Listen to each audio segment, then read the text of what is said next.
Vous allez être d'accord avec moi si je vous dis que nous avons tous, nos vies sont tous dictées par nos buts et nos aspirations. C'est ce qui en fait dirige, donne la direction de nos vies. Nos lignes de vie personnelles sont dirigées par nos buts de vie et nos aspirations. Mais parfois, les choses ne se déroulent pas comme prévu. Et on a beau vouloir mettre des choses en place, on a beau vouloir mettre des projets en place, d'avoir des buts, d'avoir des aspirations grandes, profondes, de cœur. Et tout ce qu'on essaye de mettre en place, ça ne fonctionne pas. Et il n'y a rien qui marche. Alors la question aujourd'hui, c'est, mais alors du coup, quand et comment savoir s'arrêter? Parce que sinon, on peut tourner en rond comme ça indéfiniment et ça peut durer toute sa vie. Donc voilà, c'est ce que nous allons voir aujourd'hui dans cette vidéo.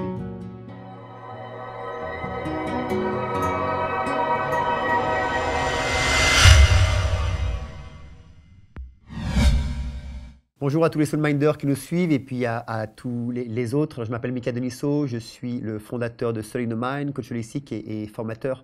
Alors aujourd'hui, comme vous l'avez compris, nous allons voir quand et comment s'arrêter quand rien ne va, quand tout va mal et quand on veut mettre quelque chose en place et que ça ne fonctionne pas. Parce que l'excellence, que ce soit, je dirais, au travail, en croissance individuelle, en émergence spirituelle, ne peut s'obtenir uniquement par une persévérance assidue et des actions à mettre en place. Sans persévérance au quotidien, c'est-à-dire sans action de votre part, mais avec des actions répétées jour après jour, vous ne pourrez jamais atteindre, je dirais, l'excellence que vous êtes fixé. Donc ça, c'est un des points les plus importants. C'est-à-dire que à partir du moment où vous savez qu'il va falloir que vous fassiez quelque chose, par exemple, si vous voulez aller suivre des formations ou apprendre quelque chose de nouveau, si vous ne mettez pas dans l'action, si vous ne répétez pas ce que vous avez appris au quotidien avec persévérance jour après jour, je dirais que tout l'argent que vous avez dépensé, tout l'énergie que vous avez dépensé à faire ces formations aura été totalement inutile et ça sera juste une anecdote dans votre vie parmi tant d'autres anecdotes. Il faut savoir, c'est que ceux qui atteignent en fait leur objectif, sont ceux qui je dirais, refusent en quelque sorte de perdre, même si la tâche est difficile. C'est un petit peu comme des guerriers, vous savez, qui honorent la lutte. En anglais, on dit honor the struggle.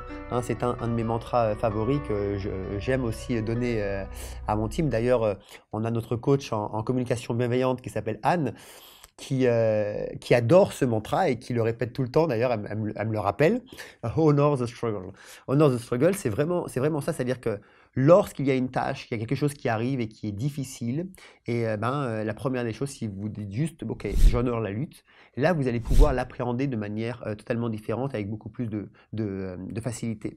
Mais malgré ça, je dirais que les lignes de vie ne sont pas toujours droites et parfois elles sont même courbes et parfois lorsqu'on veut mettre une action en place on n'arrive pas à atteindre les objectifs qu'on voudrait dans l'instant T.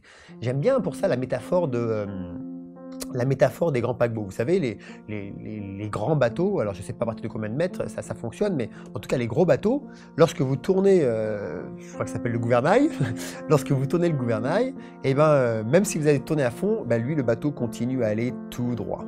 Et il faut un certain temps avant que le bateau commence à prendre son amorce. On appelle ça le temps d'inertie.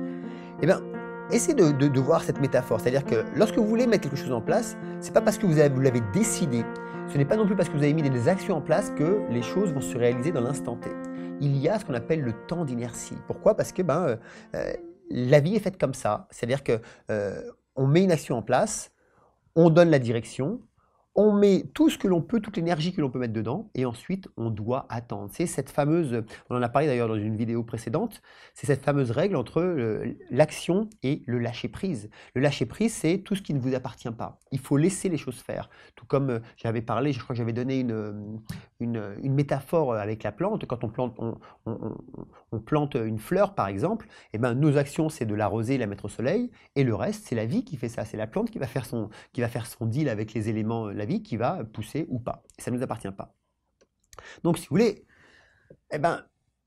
nos envies, nos projets et parfois aussi nos rêves ne se réalisent pas. Et qu'est-ce qu'on va dire? On va dire, j'ai pas de chance, ou alors c'est pas fait pour moi. Mais ce n'est pas une question de chance. ni une question de la façon dont vous avez fait les choses. C'est parce qu'il y a parfois des choses qu'on ne peut pas faire dans l'instant T. Ce n'est pas possible, ce n'est pas le moment pour ça. Et vous savez, je dirais que parfois, la foi, hein, parfois en soi, on va persévérer et on va y mettre la flamme, le feu, la passion pour pouvoir avancer et ne jamais lâcher prise. D'ailleurs, la foi et la passion sont les caractéristiques de l'excellence dans tous les domaines de vie confondus, hein. Mais même malgré la foi, même malgré la passion, même malgré la persévérance, parfois les choses ne fonctionnent pas. Rien ne se passe. Et là, je dirais que parce que la courbe de la vie, elle, ne veut pas. Je me rappelle quand j'avais 23-24 ans à peu près, j'avais ouvert mon premier institut qui s'appelait IDEPSI, Institut d'études de psychologie et de yoga traditionnel. Et tous les mercredis, tous les dimanches, je proposais des cours de yoga où, à chaque fois qu'on faisait les postures, je liais la posture à un état psychologique ou à une crise d'émergence spirituelle quand c'était le cas pour certaines personnes. Et en même temps, j'accompagnais des personnes dans des problèmes de vie et principalement dans des domaines très spécifiques, c'est-à-dire la violence sexuelle et aussi l'addiction aux drogues et autres, puisque c'est des choses que j'ai vécues moi-même dans ma vie étant plus jeune. Donc j'étais beaucoup plus apte en fait à pouvoir les aider. Et si vous voulez, à l'époque, j'avais pas d'argent et donc j'ai fait un prêt à la banque. Ça a été d'ailleurs mon seul prêt bancaire. Depuis, j'en ai plus jamais fait. J'ai compris la leçon, j'ai appris la leçon. J'ai fait un prêt à la banque et en même temps, je savais que j'allais pouvoir avoir une aide de l'État. À l'époque, on avait des aides de l'État quand on se mettait en entreprise. Je ne sais plus si ça existe maintenant parce que je ne suis plus en France depuis pas mal d'années. Et seulement, donc j'ai reçu l'aide de la banque. Seulement, l'aide de l'État n'est pas arrivée en temps et en heure et puis on l'a repoussé de 6 mois. Et bien sûr, j'avais pas assez de cash flow, de cash. Et là, j'ai été revoir la banque et la banque a refusé de me suivre. Donc j'avais plus d'argent pour pouvoir continuer en fait cet institut. Et du coup, ma dernière séance de yoga, je l'ai annoncé aux participants. Je me rappelle, quand j'ai annoncé, j'étais en larmes. Et là, j'avais toutes les personnes qui étaient là et qui sont venues me voir. Ils me disent, Mika, si tu veux, on veut bien nous mettre de l'argent dedans et continuer. Et c'est sûr que j'aurais pu tenir les 5-6 mois comme ça. Mais là, il y a quelque chose qui a grandi en moi. Et je ne pourrais pas l'expliquer, mais je savais en cet instant qu'il ne fallait pas. Même si mon ego me disait oui, même si c'était mon rêve de vie, même si je le faisais avec passion et avec amour, même si je voyais les gens en fait autour de moi, les gens qui venaient me voir, le vivre d'une certaine façon aussi avec amour. Mais je le savais là qu'il fallait que je m'arrête et donc j'aurais dit non. Donc du coup, j'ai arrêté cet institut, mais bien sûr, j'ai continué mes rêves dans la formation puisque j'ai monté l'organisation EcoPro où on forme des formateurs pour qu'ils puissent former à leur tour dans le milieu du canyoning, où on a introduit de la psychologie, de la philosophie, de la croissance individuelle et même spirituelle dans les cours professionnels sportifs.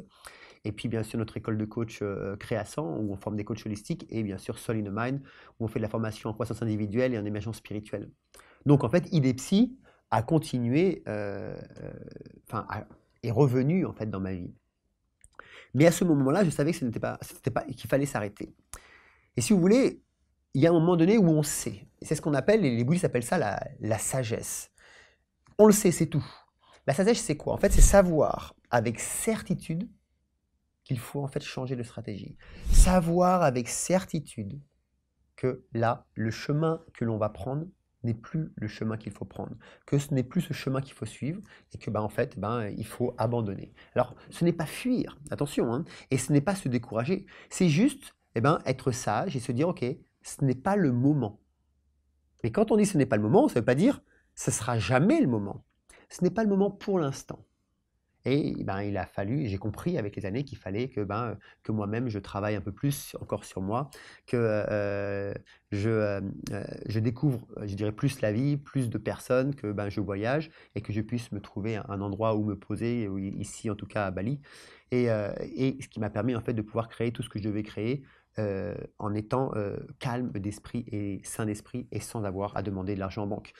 Et si vous voulez, cette expérience avec IDEPSI m'a appris quoi? Et c'est ce que je voudrais faire passer dans ce message, c'est qu'à un moment donné, on le sait, c'est tout. On le sait que là, c'est plus le moment. Et là, il faut faire confiance en la vie. Il faut faire confiance aux choses qui nous entourent. Alors, c'est une philosophie de vie assez particulière.